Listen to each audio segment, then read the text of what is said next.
জয় জগন্নাথ। পুরীতে কাটানো দ্বিতীয় দিনটাই আজকে আমি তোমাদের সাথে শেয়ার করব। সকালবেলায় তো উঠে আমরা ব্রেকফাস্ট করে নিয়েছিলাম, আর তারপরে এখানে রেডি হয়ে নিয়েছিলাম, কারণ এবার সকলেই গিয়েছিল সমুদ্রে স্নান করতে। আর এখানে দেখতেই পাচ্ছ আমার পাশে বদমাসটা বসে বসে ডাব খাচ্ছে, মানে ওখানে যে ভিডিও হচ্ছে ওর তো কোনো রকম ভ্রুক্ষেপই নেই।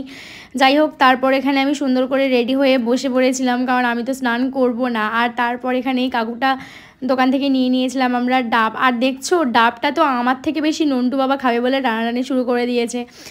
আর তারপর একা একাই বসে বসে ডাব খাচ্ছিলাম। আর এখানে স্নান টান করতে যাবে বলে দাদারাও একদম প্রিপারেশান নিচ্ছিল। তার আগে দাদা একটু ডিম পোচ খেয়ে নিল, কারণ ডিম খেতে তো খুবই ভালোবাসে।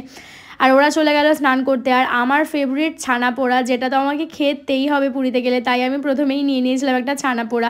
আর তারপর এতটাই ভালো লেগেছিলো যে আমি আবারও একটা ছানা পোড়া নিয়ে নিয়েছিলাম। আর ওটা খেতে খেতে সবাই স্নান করছিল, সেটাকেই আমি বসে বসে দেখছিলাম।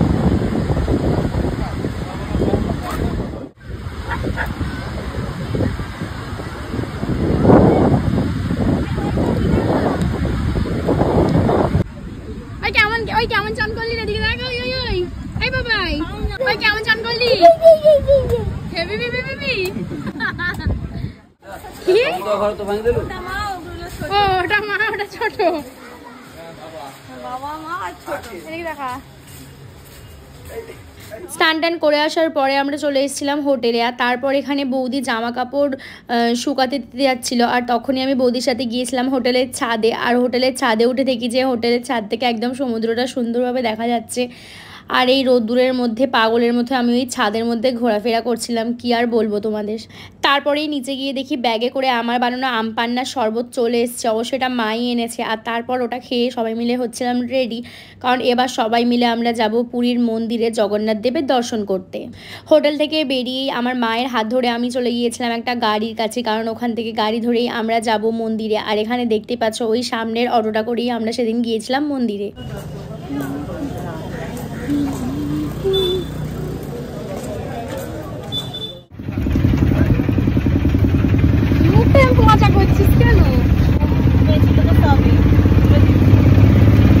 কিছুক্ষণ পরে আমরা চলে গেলাম পুরীর জগন্নাথ মন্দিরের একদম সামনে। আর ঢোকার সাথে সাথেই যে ভিউটা পাওয়া যায় মন্দিরে, সেটা অসাধারণ সুন্দর লাগে আমার দেখতে। কিছুদিন আগেই আমরা সকলেই জানি দীঘাতে জগন্নাথ মন্দির স্থাপন হয়েছে। আর তখন অনেকের পোস্টেই দেখছিলাম যে এখন আর মানুষ পুরীতে ঘুরতে যাবে না, সবাই দীঘাতেই পুরীর মজা নিয়ে নেবে। হ্যাঁ, অবশ্য অনেকের কাছে এটা মনে হতে পারে, কিন্তু আমার কাছে এটা একদম ফালতু একটা কথা। পুরীর জগন্নাথ মন্দির সারা জীবন পুরীর জগন্নাথ মন্দিরই থাকবে, ওটা মানে ওটার কোনো বিকল্প হতেই পারে না কখনো।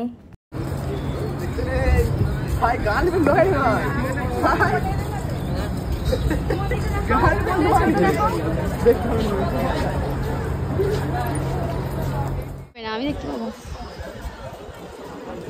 দেখা দেবো, দেখতেই পাবে না, জুম করে দেখানো যাবে না, ওটা দেখাতে হবে না, ছাড়ো ভিডিও।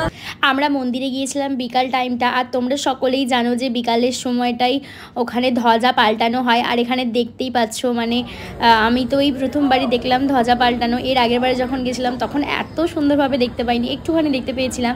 আর এই প্রথমবার আমি ওখানে অনেকক্ষণ বসে বসে ধ্বজা পাল্টানো দেখলাম, যেটা তো খুবই ভালো লাগলো আমার। অবশ্য আগে অনেকের মুখেই শুনেছি যে পুরীর বিকালবেলা যে ধ্বজা পাল্টানোটা হয় ওটা দেখতে খুব ভালো লাগে। সত্যি আমি নিজের চোখে দেখে আমার খুব খুব ভালো লেগেছে এই ধ্বজা পাল্টানোর এই প্রসেসটা দেখতে। আর কতজন দেখছো, 4 জনে মিলে ওই উঁচু অত বড় মন্দিরটার ওপরে উঠেছে, আর উঠে মানে ধ্বজাগুলো সবই পাল্টাচ্ছে। আর প্রথমে তো ওই সাইডের ধ্বজাগুলো পাল্টে দিয়েছিল, আর তারপর একজন একদম ওই শীর্ষে উঠে গিয়েছিল, আর উঠে গিয়ে ওই ওপরে যে হলুদ রঙের ধ্বজাটা আছে দেখছো ওটাকেও পাল্টে দিয়েছিল। এগুলো দেখার পরে আমি চলে এসেছিলাম আমাদের হোটেল রুমে। আর ওখানে আসার পরে এখানে আমি একটু রেডি হয়ে নিয়েছিলাম, কারণ এবার আমরা সবাই যাব বিচে। আর বিচে যাব বলে আমি একটা পেন্সিল স্কার্ট পরেছিলাম, তার সাথে পরেছিলাম একটা হোয়াইট কালার টপ, যেটা তোমরা অনেকবার দেখেছো, কারণ এই টপটা আমি অনেক কিছুর সাথে পেয়ার আপ করে পরেছি। আর তারপর একটা রিনের একটা বডি স্প্রে আমি লাগিয়েছিলাম, এটা রিন না রেন বা রিন আমি জানি না, যাই হোক সেটা লাগিয়েছিলাম, যেটা আমি গিফট পেয়েছিলাম একটা মানে পারচেসিংয়ের পর। আর তারপর এখানে আমি তোমাদেরকে একটু দেখিয়ে দিচ্ছি আমি কেমন সুন্দর সাজুগুজু করে গেছি। আর তারপর এখানে গিয়ে তো আমরা সবাই মিলে সমুদ্রের ধারে মজা করছিলাম। ভালো কেমন খেতে, এদিকে তাকিয়ে বলো, নন্টু তো ওখানে গিয়েই একটা ভুট্টা ভাজা নিয়ে বসেছে, আর আমরা সকলে মিলে খেয়েছিলাম একটু করে চা, তারপর গিয়েছিলাম সমুদ্রের সামনে।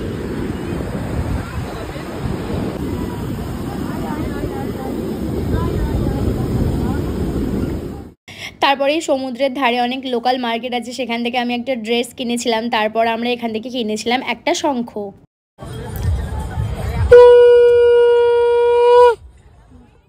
এইসব টুকটাক কেনাকাটি করার পরেই সমুদ্রে পা ভিজিয়ে সমুদ্রে সুন্দর হাওয়া খেয়ে দিনটাকে শেষ করেছিলাম।